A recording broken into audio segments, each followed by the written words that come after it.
Da. Unde mergem? Am mers în față. Da, nu spune, Timi. Ce să zic? Mergem prin pădure. Mergem în pădure. Wow, ce frumos! Ce frumos! Rebecca, iubita! Nici n-avem suzetă! Nu avem nimic, dar noi ne plimbăm prin pădure. Ce faci, iubi? Ne plimbăm cu place? copiii de acum. În pădure, totdeauna fost frumos în pădure. Wow, ce-mi place și mie! Aer curat. Wow, ce-mi place! E super! Wow, ce fain e! Îți place, Pavel? Da, miroase ceva acolo. A, ce miroase?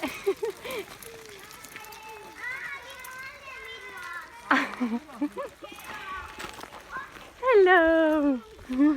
Facem un vlog în pădure! Wow, ce fain să explorați și voi pădurea, e așa de fain!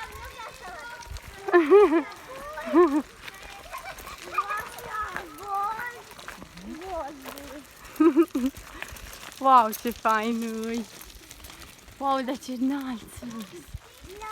23, 24, 25 de metri. Wow! Vai, ce mi-aduce aminte de copilărie, Doamne! Eram zilnic în pădure. Coițele, cu căprițele, cu văcuțele. Hai. Ce ai găsit, Pavel? Ce ai găsit? Ia să văd. E o plantă, Pavel, e o plantă. Vrei să o iei? Da, Îți place în pădure, Pavel? da, îmi place. Da! Câți ani ai tu, Pavel? 10. Câți ani ai? 10, mamă. Ai 10 ani. Câți anișori ai tu, Pavel? 2. Păi Sefi are 2. Sau eu 1. Uite-te la mami și spune-mi câți ani ai. 3. Bravo, așa, iubitule. Așa. Hello! Vă salut pe toți! Astăzi facem un vlog în pădure. E super fain, mi-aduce aminte de copilărie, mi-aduce aminte de bunici. Deși când eram mai mică, doream să merg la oraș. Dar Dumnezeu așa a vrut să mă întorc din nou în mediul de țară. Și chiar e fain tot ce a creat Dumnezeu. Vă încurajez și pe voi să mergeți cât mai mult prin pădure, să explorați cât mai mult cu copiii, să aveți părtășie cu familia, să mergeți la biserică cât de mult puteți, chiar dacă mergeți pe rând. Mai ales dacă aveți copilași micuți, dar e frumos, e foarte fain. Sefi, îți place în pădure? Ți-i puțin, Rebecca! Ți-i puțin de Rebecca, iubita! Ți-i puțin, iubita! Ce? Vrei să umbli și tu? Unde vrei să mergi? Brum, brum! Unde vrei să mergi tu, iubire? Pavel, îți place în pădure? Da. E frumos? Da. Uite ce înalți copaci, vaci. Pavel, tu știi că mami când era copil mergea cu vacile prin pădure și cu oile și cu căprițele al lui bunici. Haideți să ne adunăm și să Timi, dacă de fără un om. Haideți să ne adunăm. Da, hai să povestim ceva, hai să vă spună mami. Când era mică, Miriam, hai să spun ceva. Timi, nu! Timotei, nu te duce încolo, că o să vină tati înapoi imediat. Miriam, hai să spună mami. Nu pleca! Timi, vină înapoi! Timotei, da, asta se întâmplă cu copiii când te duci undeva, nu te ascultă întotdeauna. Da, ei vor să verifice tot. Da, e minunat ce Dumnezeu a creat, de aceea vă încurajez și pe voi să mergeți cât mai mult în explorare. Păi mă, Timi, și mami când era copilă mergea la bunici și vedea șerpi. Foarte mult vedea.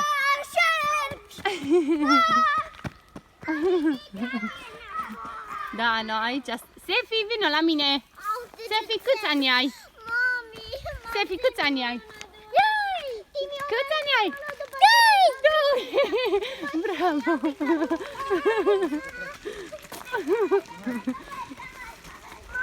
Da, iubita, da.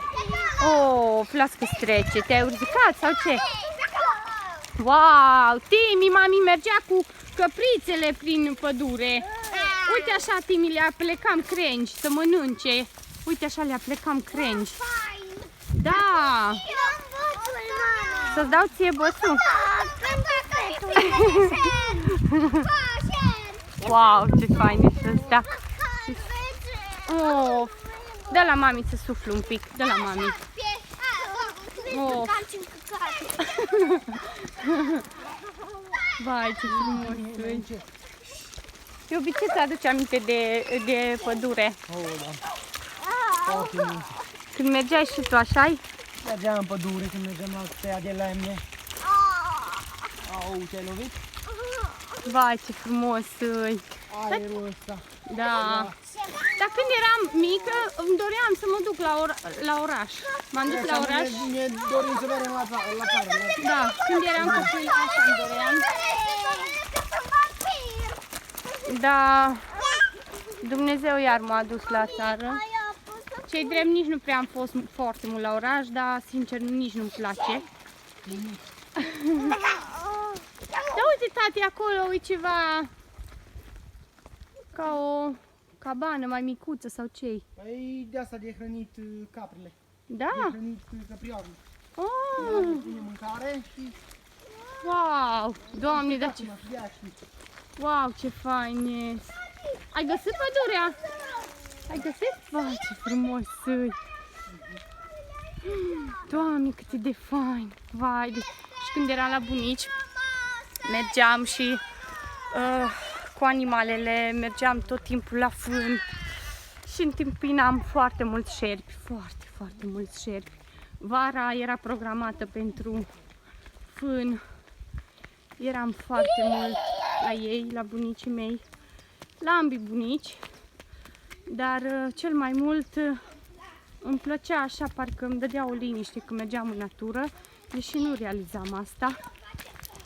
Mă eliberam de multe stări pe care le aveam și nu m-am gândit niciodată că e atât de important să mergem în natură și că de fapt Dumnezeu a lăsat astea cu un scop pentru noi.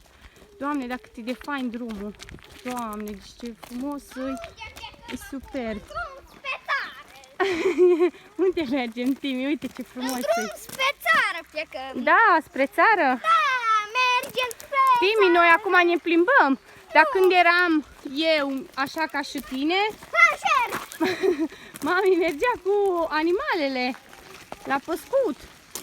Wow, uite, o zmieură, dar e foarte micuță. Da. Uite acum, uite că mai este. Uite. Pe toate!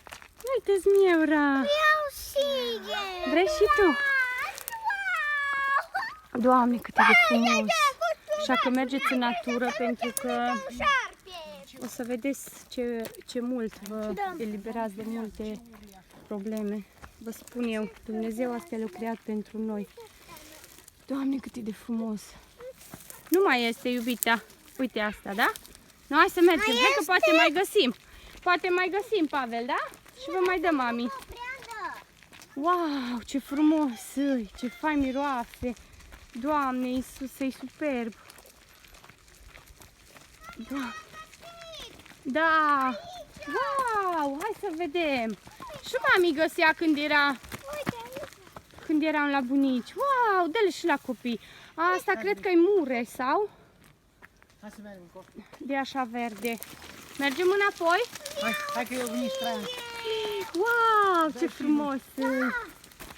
Așa că, dragilor, vă încurajez să mergeți în natură și să descoperiți tot ce a creat Dumnezeu.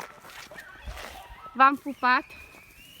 Dumnezeu să vă binecuvinteze pe toți. Ia spune și Pavel ceva, mai spune ceva. Ce ești supărat? Nu mai vrei să spui nimic? Vrei să mergem să ne plimbăm? Da? Bine. Să mergeți în natură. Pentru asta am făcut acest vlog, să vă încurajez cât mai mult să mergeți. Dumnezeu ne scapă de anumite stări, vă spun din experiența mea. Mă eliberam de mânie, Pa, mami. de multe ori eram căzută și Dumnezeu mă ridica. Țin minte că cântam prin pădure, cântam laude la adresa lui Dumnezeu și era minunat. V-am pupat și Dumnezeu să vă binecuvinteze pe toți. Vă las în brațul Domnului. Uitați ce frumos e tot.